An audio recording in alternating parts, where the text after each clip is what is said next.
जय हिंद बच्चों। आज के इस वीडियो में हम बात करने वाले हैं व्हीटस्टोन ब्रिज और मीटर ब्रिज की। क्लियर? व्हीटस्टोन ब्रिज सिंपली हमने लास्ट जो टॉपिक पढ़ा था वो टॉपिक था हमारा किरचॉफ्स लॉ, और किरचॉफ्स लॉ को यूज करके हम कॉम्प्लिकेटेड सर्किट्स प्रॉब्लम्स जो होती थी उनको सॉल्व करते थे। ऐसे सर्किट जिनमें मल्टीपल ईएमएफ सोर्स यूज होते थे एट डिफरेंट साइड्स। ठीक है, अलग अलग साइड्स पर अगर एक से ज़्यादा ईएमएफ सोर्स यूज हो रहे हैं तो वो जो प्रॉब्लम्स होती थी उनको हम किरचॉफ्स लॉ यूज करके सॉल्व करते थे। बेसिकली जब हम व्हीटस्टोन ब्रिज की बात करते हैं तो ये भी एक सर्किट है, जो सर्किट किसी भी अननोन रेजिस्टेंस को फाइंड करने के लिए हम यूज करते हैं, and the working of this circuit और this bridge is based on the principle of Kirchhoff's law. Clearly? अब इस सर्किट को यूज करके हम अननोन रेजिस्टेंस को कैसे फाइंड करते हैं वो समझते हैं। अगर हम 4 रेजिस्टेंसेस को एक पैरेललोग्राम के फॉर्म में अरेंज कर लें, सपोज हमारे पास 4 रेजिस्टेंस हैं और इन 4 रेजिस्टेंसेस को हम क्या करते हैं, एक पैरेललोग्राम के फॉर्म में अरेंज कर लेते हैं। तो जब इनको हम एक पैरेललोग्राम के फॉर्म में अरेंज करने के बाद इनकी अलग अलग साइड्स पर रेजिस्टेंस अप्लाई करते हैं पैरेललोग्राम के फॉर्म में। सपोज हमारे पास 4 रेजिस्टेंस हैं और P, Q, R and S, और हमने इनको एक पैरेललोग्राम ABCD के फॉर्म में अरेंज किया हुआ है इस टाइप से। एक रेजिस्टेंस हमारा ये रहा हमारा P, सेकेंड ये रहा Q, थर्ड रेजिस्टेंस ये रहा R एंड फोर्थ ये रहा हमारा S। इनको हमने एक पैरेललोग्राम ABCD के फॉर्म में अरेंज किया हुआ है, ABCD। क्लियर? अब इसमें समझ लीजिए किस टाइप से हम एक पैरेललोग्राम के फॉर्म में अरेंज करके अगर इस पैरेललोग्राम के एक डायगोनल पर हम की के साथ एक गैल्वेनोमीटर कनेक्ट कर दें और इसके दूसरे डायगोनल पर हम एक दूसरी की के साथ एक ईएमएफ सोर्स यानी कि सेल या बैटरी कनेक्ट करके जब इसमें करंट पास कराते हैं। अब देखिए यहाँ पे हमने ईएमएफ सोर्स कनेक्ट किया है और इसमें हम क्या कराएंगे, ये ए है और ये टर्मिनल है आपका सी। बैटरी कनेक्ट करके जब हम इसमें करंट पास कराते हैं, क्लियर, तो करंट जब इस सर्किट में पास होगा तो ये जो अरेंजमेंट बन रहा है, this arrangement is called Wheatstone bridge. ठीक है, ये 4 resistances are connected in the form of a parallelogram and on one of its diagonal a galvanometer is connected, and on the other diagonal we will connect a battery or cell to pass the current through the circuit. Then this circuit arrangement is called Wheatstone bridge. Clear? इस bridge का use हम unknown resistance को find करने के लिए करते हैं, और अननोन रेजिस्टेंस को जब हम फाइंड करने के लिए करते हैं, यानी कि ये जो 4 रेजिस्टेंस हमने अरेंज की हैं इनमें से 3 हमारे पास नॉन होंगे और एक अननोन होगा, तो इस टाइप से सर्किट का अरेंजमेंट करके हम उस अननोन रेजिस्टेंस की वैल्यू को फाइंड कर सकते हैं। अगर हम इस ब्रिज की बात करें, तो ब्रिज की एक स्टेट होती है जिसको बोला जाता है बैलेंस्ड स्टेट। तो अगर हम बैलेंस्ड ब्रिज की बात करते हैं तो देखिए बैलेंस्ड ब्रिज क्या है। बैलेंस्ड ब्रिज क्या होता है कि if current is passed through the circuit by the battery and the deflection in galvanometer must be 0, कि सर्किट में करंट पास होता है, करंट पास होने पर अगर जो आपका गैल्वेनोमीटर है, गैल्वेनोमीटर का डिफ्लेक्शन कितना रहता है, 0 रहता है, यानी कि गैल्वेनोमीटर के थ्रू कोई भी करंट पास नहीं होता, इसका डिफ्लेक्शन 0 रहता है, देन दिस ब्रिज और this circuit is called balanced. तो उस स्टेट में इस सर्किट को, इस ब्रिज को क्या बोला जाता है, बैलेंस्ड बोला जाता है। और व्हीटस्टोन ब्रिज को हम बैलेंस्ड स्टेट में यूज करते हैं। अब अगर बैलेंस्ड स्टेट की बात करी जाए तो फॉर बैलेंस्ड ब्रिज की एक कंडीशन होती है कि इन balanced state of bridge the ratio of resistances in two adjacent sides of this parallelogram is always constant. यानी कि अगर ये ब्रिज बैलेंस है तो इसकी एडजेसेंट साइड्स में जो रेजिस्टेंस होंगे उनका जो रेशियो होगा वो हमेशा कांस्टेंट रहेगा। That means for balanced bridge the ratio of P by Q is equal to R by S and that is also constant. Clear? तो इस टाइप से हम 3 नॉन रेजिस्टेंस को बैलेंस्ड स्टेट में फाइंड करके एक अननोन रेजिस्टेंस की value को फाइंड कर सकते हैं।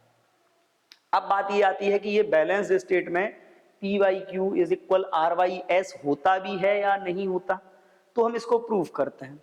तो अगर बात हम करें इसको प्रूफ करने की, तो इसका प्रूफ हम कैसे फाइंड कर सकते हैं? ठीक है, तो प्रूफ के लिए देखिए ये सर्किट आपको मालूम है। इस सर्किट में अगर हम बात करें इन गिवन सर्किट, ठीक है, for loop A B D A B D A. अब देखिए loop A B D A की आप बात कर रहे हो, और loop A B D A में आप क्या अप्लाई करोगे? According to KVL. Clear? According to KVL. अब एक सिंपल सी बात समझना कि बैलेंस्ड स्टेट की आप बात कर रहे हो, दैट मीन्स करंट यहां से आएगा, इस साइड में कितना जाएगा? I1, इसमें जाएगा I2। ये करंट यहां जाके नीचे वाले में नहीं जाएगा, सारा का सारा करंट इधर पास हो जाएगा I1, और ये वाला टोटल करंट इधर पास हो जाएगा I2, यानी कि बीच वाली साइड में कोई भी करंट पास नहीं होगा। अगर हमको इस लूप में केवीएल अप्लाई करना है तो हमको रोटेशन कंसीडर करना पड़ेगा। सपोज हम रोटेशन इस टाइप से ले लेते हैं कि करंट इस टाइप से रोटेट कर रहा है। करंट अगर इस टाइप से रोटेट कर रहा है तो in loop A B D A, ये जब आप बात करते हो अकॉर्डिंग टू केवीएल, केवीएल क्या है? Summation E is equal summation of I R. EMF देखिए इस लूप में कोई है नहीं, that means zero, is equal I1 and rotation are same, that means I1 positive हो जाएगा, तो ये क्या हो जाएगा? I1 into P plus I2 and rotation are opposite in direction, rotation ऊपर है, I2 किधर है? नीचे। और हमको मालूम है किरचॉफ्स लॉ में अगर रोटेशन के अपोजिट करंट होता है that current is negative, that means ये जो आपका हो जाएगा, ये हो जाएगा माइनस I2 इंटू आर। इसमें अगर हम बात करें तो ये इक्वेशन आपकी बन रही है I1 into P is equal I2 into R, इधर आएगा पॉजिटिव हो जाएगा, तो ये हो जाएगा I2 into are, equation number 1। इसी टाइप से आप दूसरे लूप के लिए ले लो, फॉर लूप, दूसरा लूप क्या है? B C D B, B C D B. अब देखिए इस लूप में भी आप क्या करोगे? केवीएल अप्लाई करोगे अकॉर्डिंग टू केवीएल। केवीएल क्या है? Summation of E is equal summation of I R. Clear?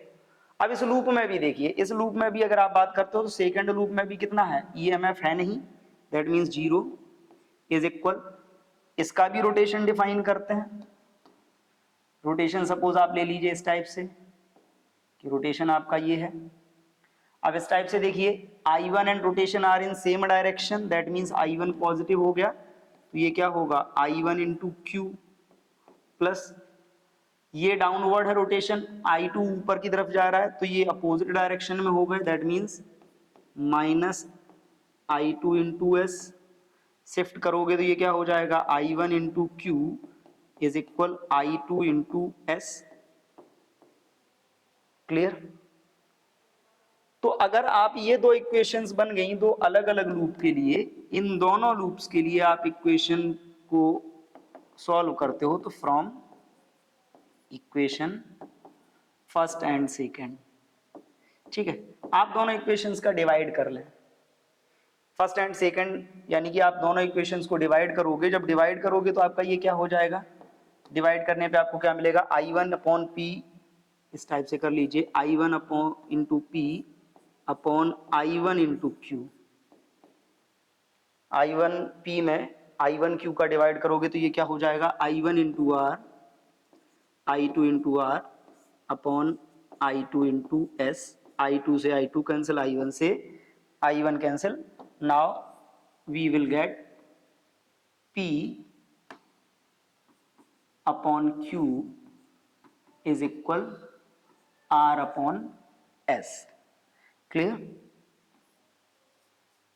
तो देखिए किरचॉफ्स लॉ को यूज करके हमने ये फाइंड कर लिया कि जब ब्रिज बैलेंस्ड स्टेट में होगा then in balance state of bridge the ratio of resistances in two adjacent arms of this parallelogram is always constant. यही जो स्टेट होगी ये केवल तभी पॉसिबल है जब गैल्वेनोमीटर में करंट पास ना हो रहा, और जब गैल्वेनोमीटर में करंट पास नहीं होगा तो जो ब्रिज बन रहा है व्हीटस्टोन ब्रिज को क्या बोला जाएगा, बैलेंस स्टेट में कंसीडर किया जाएगा। क्लियर? अगर ये ब्रिज बैलेंस स्टेट में नहीं होगा तो ये इक्वेशन वैलिड नहीं होगी।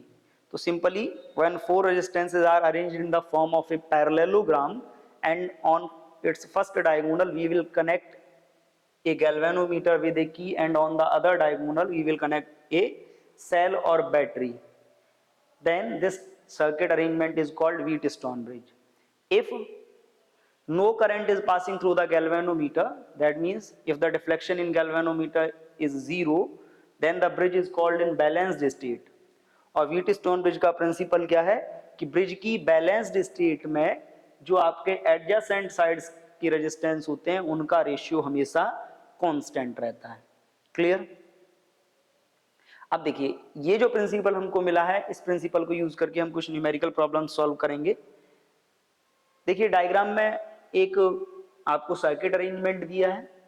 अब इस सर्किट अरेंजमेंट को अगर हम देखें, देखिए calculate the current drawn from the battery in the given network. Battery हमारे पास है 4 वोल्ट की, इस 4 वोल्ट की बैटरी से कितना करंट इस सर्किट में जाएगा ये हमको फाइंड करना है। अब देखो करंट को फाइंड करने के लिए हमारे पास क्या होगा, करंट का फॉर्मूला होता है I इज इक्वल V/R। हमको क्या चाहिए, रेजिस्टेंस चाहिए। अब इस रेजिस्टेंस को देखो, इस सर्किट में अगर हम रेजिस्टेंस देखें तो सीरीज पैरेलल कॉम्बिनेशन बनाना थोड़ा सा मुश्किल हो रहा। ये जो सर्किट आपको दिया है इस सर्किट को अगर हम कन्वर्ट करें तो इस सर्किट को हम कुछ इस टाइप से भी कन्वर्ट कर सकते हैं कि ये जो आपका रहेगा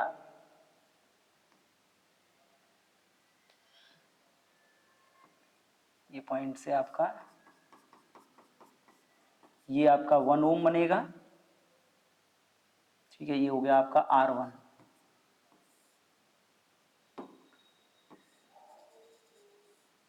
ये हो गया आपका R4 कितना 2 ओम,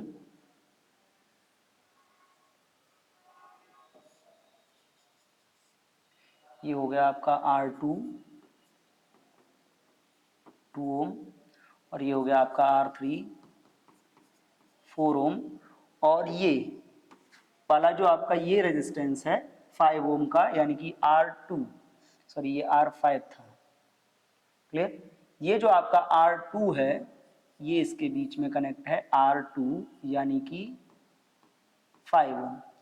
अब यहां पर देखो इस सर्किट में अगर हम बात करें तो ये जो सर्किट अरेंजमेंट बना हुआ है इसमें जो बैटरी लगी है वो कितनी है 4 वोल्ट की। अगर हम बात करें इन द गिवन सर्किट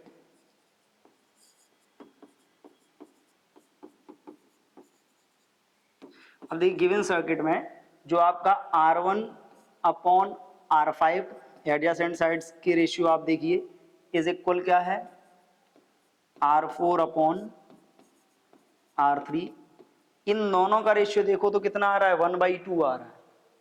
देखिए 1/2 और इन दोनों का रेशियो 2/4 दैट मीन्स 1/2। ये दोनों कैसे हैं, सेम है, हेंस ब्रिज इज बैलेंस्ड। तो इस कंडीशन में हम क्या कह सकते हैं, bridge is balanced, then no current will pass through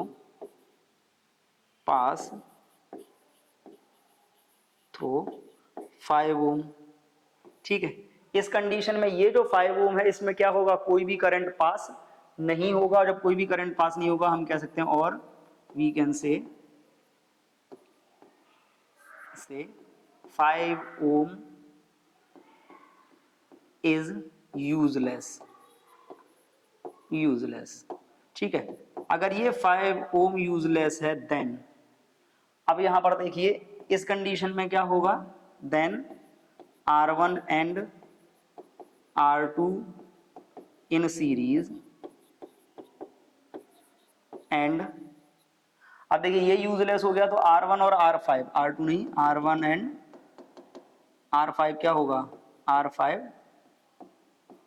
are in series and ये भी सीरीज में आ जाएंगे R4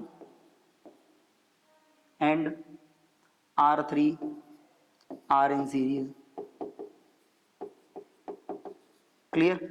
अब इस सर्किट में सिंपली समझ लीजिए जिस हिसाब से अरेंजमेंट दिया है ये यूजलेस हो गया तो ये R1 और R5 सीरीज में हो गए, R4 और R3 सीरीज में हो गए। अगर ये दोनों सीरीज में हो गए इस अकॉर्डिंग हम देखें then total resistance of circuit,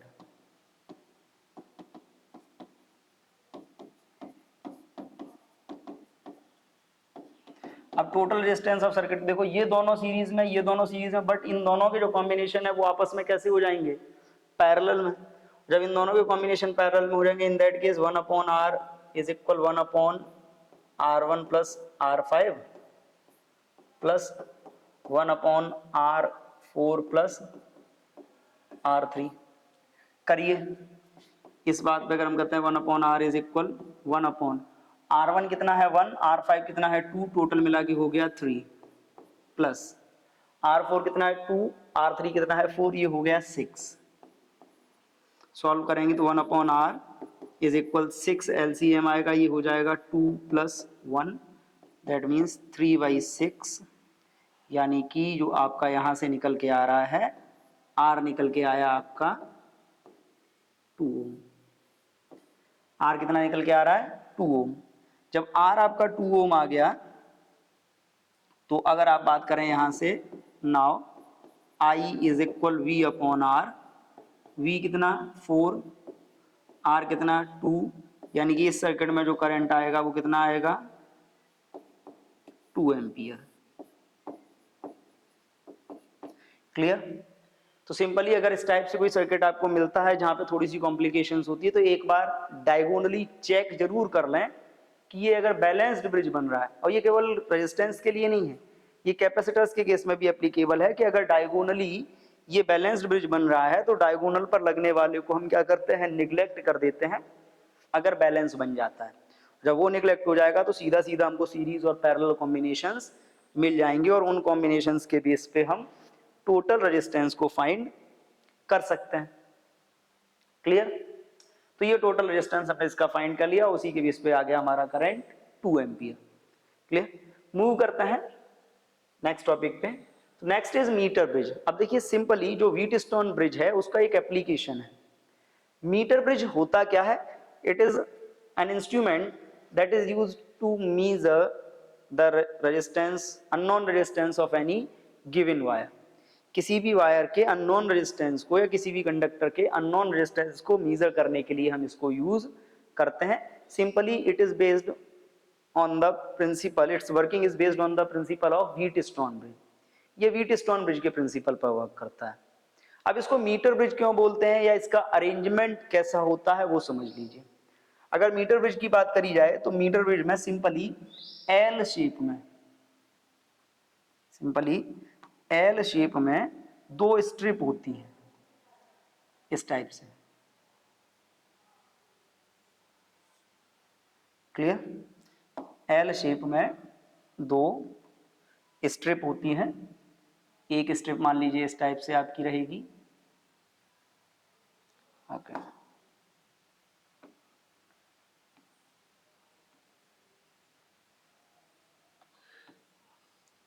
और एक स्ट्रिप इधर होगी एल शेप की।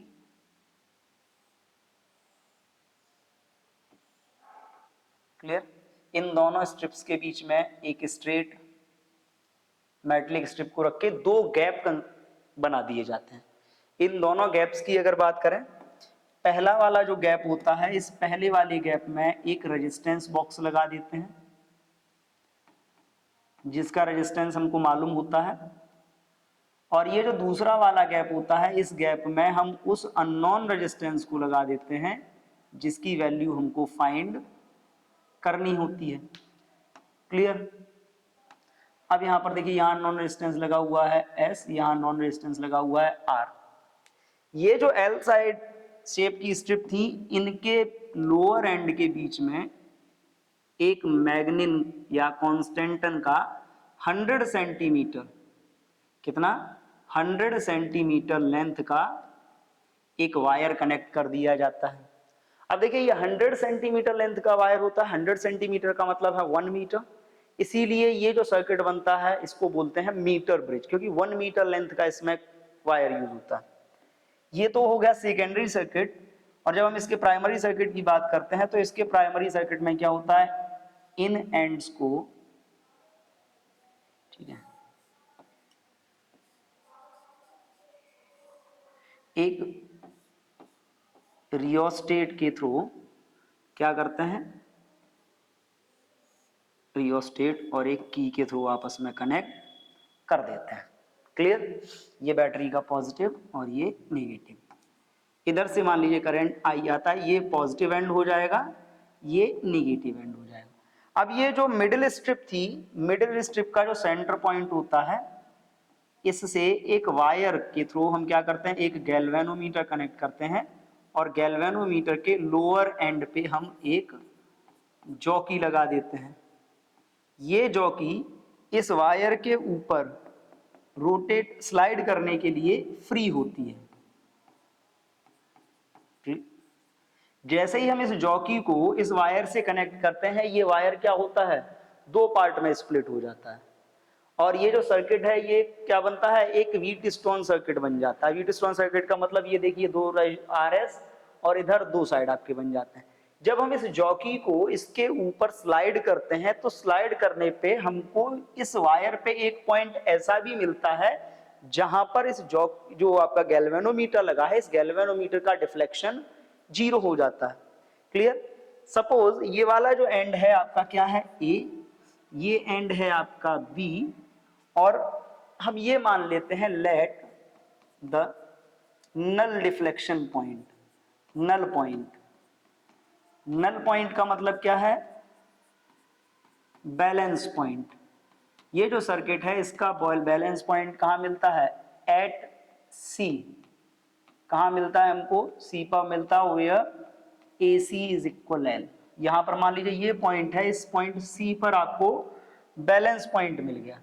जब इस पॉइंट सी पर आपको बैलेंस पॉइंट मिला तो अब यहां पर देखिए, मान लीजिए ये डिस्टेंस आपकी कितनी है, L.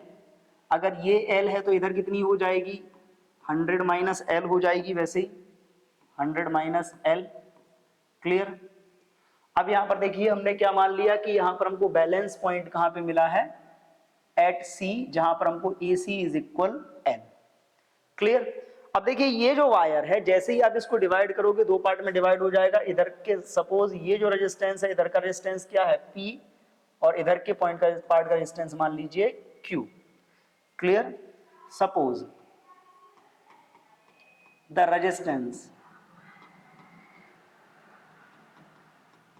Resistance of AC is equal P and CB is equal Q। AC का रेजिस्टेंस हमने P मान लिया और CB का रेजिस्टेंस हमने क्या मान लिया, Q। देन आपको देखिए एक बात मालूम है कि जो रेजिस्टेंस होता है वो क्या होता है, डायरेक्टली प्रोपोर्शनल टू एल होता है। रेजिस्टेंस लेंथ के डायरेक्टली प्रोपोर्शनल होने का मतलब है कि P बाई क्यू अगर आप बात करते हो तो P by Q is equal क्या होगा, L upon 100 minus L. Now according to Wheatstone principle, देखिए ब्रिज हमारा बैलेंस स्टेट में आया है पॉइंट सी पर, तो अगर हम व्हीटस्टोन प्रिंसिपल की बात करें तो व्हीटस्टोन प्रिंसिपल बहुत क्लियर है। क्या था व्हीटस्टोन प्रिंसिपल, कि जो आपका P अपॉन क्यू होगा ये किसके इक्वल होगा, R अपॉन एस के इक्वल होगा। P upon Q R upon S के इक्वल होने का मतलब है L upon 100 minus L is equal R upon S. R हमारा नॉन रेजिस्टेंस है, S क्या है, अननोन रेजिस्टेंस है। तो इस टाइप से अगर हम यहाँ से S की वैल्यू फाइंड करते हैं तो S क्या आएगा, R into 100 minus L upon L. Clear? Now this is the value of resistance of unknown wire by using meter bridge. Simply ये सर्किट है, ये सर्किट अरेंजमेंट है। दो एल टाइप स्ट्रिप हैं जिनके बीच में एक स्ट्रेट स्ट्रिप लगी हुई है। एक गैप में आपने नॉन रेजिस्टेंस बॉक्स लगा दिया, एक गैप में आपने क्या किया है, अननोन रेजिस्टेंस एस लगा दिया। बीच वाले पार्ट को जॉकी से कनेक्ट करके, गैल्वेनोमीटर के थ्रू कनेक्ट करके जब आप उसको स्लाइड करते हो तो बीच में आपको एक ऐसा पॉइंट मिलता है जहां पर गैल्वेनोमीटर का डिफ्लेक्शन 0 हो जाता है। That point is called null point या null deflection point. Null deflection point का मतलब है यहाँ पे आपको बैलेंस्ड स्टेट मिल जाती है। और जब आप बैलेंस्ड स्टेट की बात करते हो तो बैलेंस्ड स्टेट में जो आपका रेशियो होता है P by Q is equal किसके इक्वल होता है, R by S. Resistance length के डायरेक्टली प्रोपोर्शनल है, दैट्स वाई क्या होगा, P by Q is equal L upon 100 minus L. इस केस में आपका आता है S is equal R into 100 minus L upon L. Clear? ये जो एल है, एल डिस्टेंस जो मीजर करी जाएगी वो मीजर करी जाएगी बैटरी के पॉजिटिव टर्मिनल से। क्लियर? बैटरी के पॉजिटिव टर्मिनल से इसका मेजरमेंट होगा, ये बात याद रखना। तो ये जो पूरा सिस्टम था मीटर ब्रिज का, इसका जो प्रिंसिपल है व्हीटस्टोन प्रिंसिपल पर ही वर्क करता है। सेम एप्लीकेशन, अननोन रेजिस्टेंस को फाइंड करना। चलिए अब इस पर बेस्ड कुछ न्यूमेरिकल्स हैं जिनको हम सॉल्व करते हैं। देखिए पहला न्यूमेरिकल क्या दिया है, in the given circuit find out the unknown resistance x and the current in the circuit obtained by the battery when there is no current in the galvanometer. Resistance per unit length of wire AB is 0.01 ohm per centimeter. ठीक है, resistance जो दिया है आपका कितना दिया है, 0.01 ओम पर सेंटीमीटर। क्लियर? अब देखिए बैलेंस्ड है, यहां पर ये क्या है, बैलेंस्ड है। फाइंड क्या करना, obtain the current in the circuit obtained by the battery. ठीक है, अननोन रेजिस्टेंस फाइंड करना है and the current in the circuit obtained by the battery. ठीक है, तो पहले हम रेजिस्टेंस के लिए बात करते हैं। अब देखो रेजिस्टेंस के लिए आपको मालूम है क्या, मालूम है, एक सिंपल सी बात समझ लीजिए, x अपॉन 4। अगर आप यहां पे बात करोगे तो इन balanced state,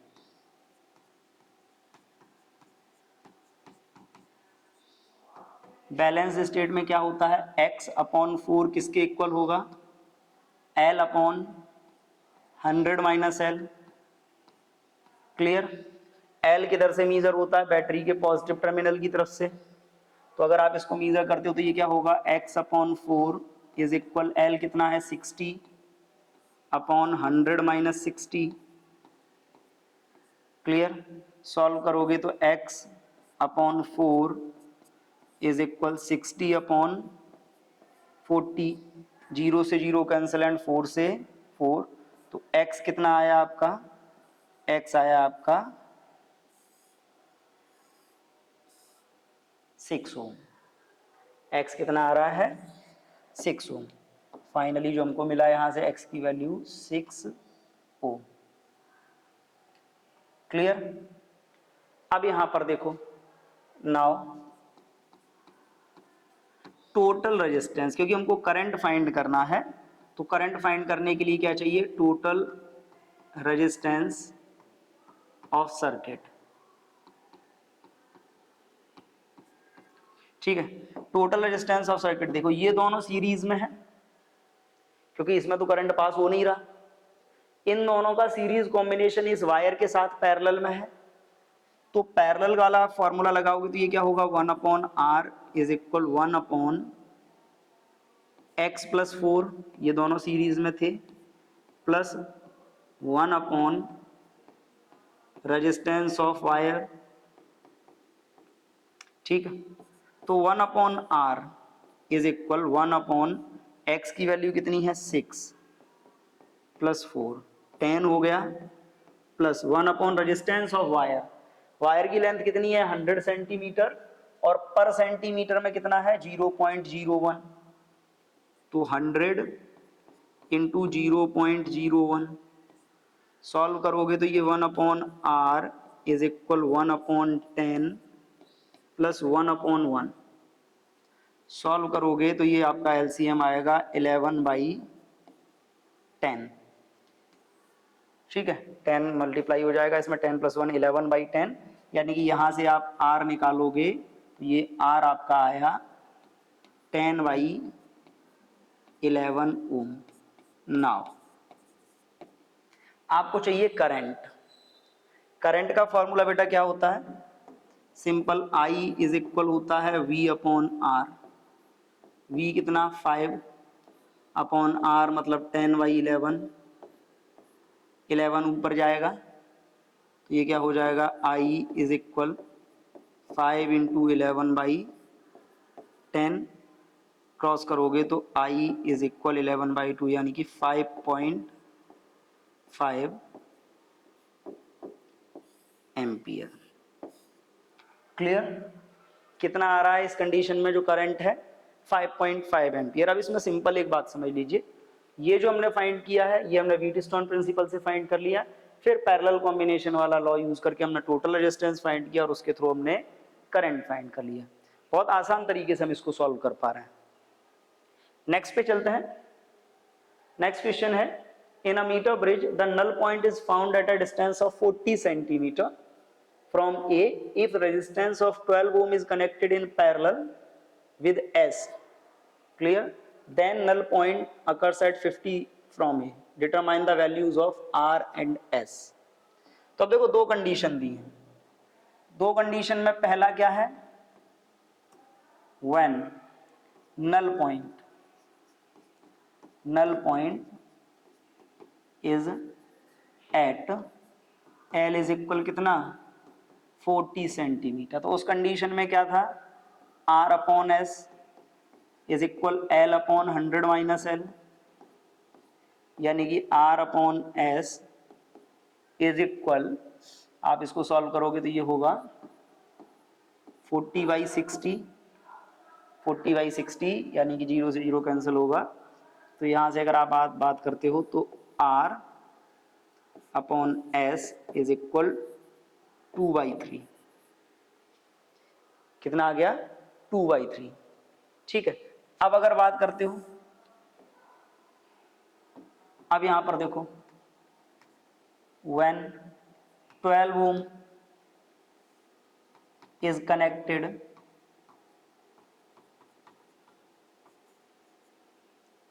in parallel with S,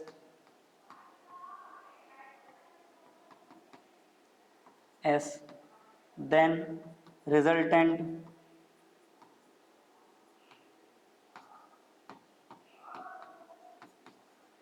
अब देखिए रिजल्टेंट रेजिस्टेंस की अगर बात करें तो रिजल्टेंट रेजिस्टेंस अगर आप इसका मान लीजिए आरपी, मान लीजिए हमने आरपी ले लिया इसका, तो 1/RP इज इक्वल क्या होगा? 1/S plus 1/12। सॉल्व करोगे तो 1/RP is equal 12 + S/12S। Parallel में था यानी कि RP इज इक्वल, ठीक है, 1/RP इज इक्वल 12 + S/12S आ गया। ठीक है, अब इस कंडीशन में देखो, ये जब हमने किया, now balance point is shifted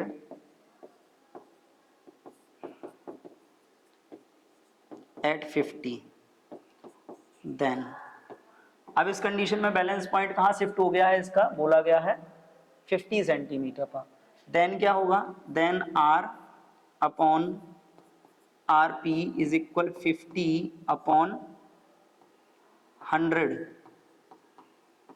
- 50। Clear? इस कंडीशन में आपका क्या आएगा? इस कंडीशन में आपका आएगा R/RP, ये आप सॉल्व कर रहे हो तो ये आ गया आपका 50/50। R/RP is equal 1। R/RP is equal 1 का मतलब है R is equal RP। Clear? R is equal RP। अब देखिए यहां पर R/S इज इक्वल आया है 2/3। ठीक, अगर हम यहां पर बैक में आए तो यहां से अगर हम बात करें तो R की वैल्यू क्या होगी? R की वैल्यू होगी आपकी SY3, ठीक है।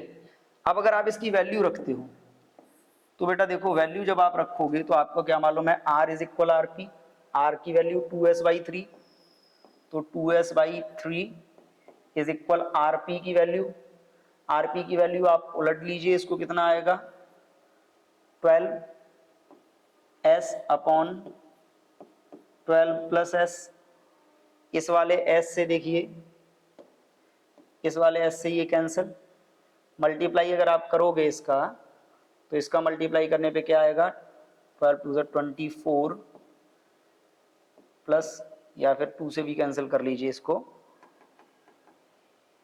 ठीक है। 2S से इसको कैंसिल करोगे ये आएगा 6, इधर मल्टीप्लाई करोगे तो 12 प्लस S इज इक्वल 18, यानी कि S इज इक्वल 18 माइनस 12, यानी कि S इज इक्वल 6 ओम। कितना आया S 6 ओम, क्लियर। अब सिंपली समझ लीजिए, एक पहले वाले से एक इक्वेशन बन गई और एक इक्वेशन ये बन गई बाद वाले से, इन दोनों को यूज करके आपने सॉल्व किया तो S इज इक्वल कितना आया 6 ओम। अगर यही 6 ओम आप इसमें अप्लाई कर लीजिए, 6 ओम आप इसमें अप्लाई करोगे तो 6 ओम इसमें अप्लाई करने पे क्या होगा, R इज इक्वल है 2S/3, that means R is equal 2 into 6/3, R is equal 12/3, तो R कितना आया आपका 4 ओम, क्लियर। तो सिंपली आपको दोनों के आंसर मिल जाएंगे। व्हीट स्टोन ब्रिज का जो बैलेंस्ड स्टेट प्रिंसिपल है आप उसको यूज कर लीजिएगा, इसमें मीटर ब्रिज के प्रिंसिपल से दोनों आप सॉल्व कर पा रहे हो, क्लियर। तो बहुत इजी न्यूमेरिकल्स होते हैं, इसके सॉल्व करने में हमको ज्यादा हेडेक नहीं लेना है, बड़ी आसानी से हम इनको सॉल्व कर सकते हैं। और इसी के साथ ये चैप्टर आपका कंप्लीट हो गया है। मिलते हैं नेक्स्ट वीडियो में नए टॉपिक के साथ, नेक्स्ट जो चैप्टर रहेगा उसमें। तब तक के लिए थैंक यू, जय हिंद, धन्यवाद।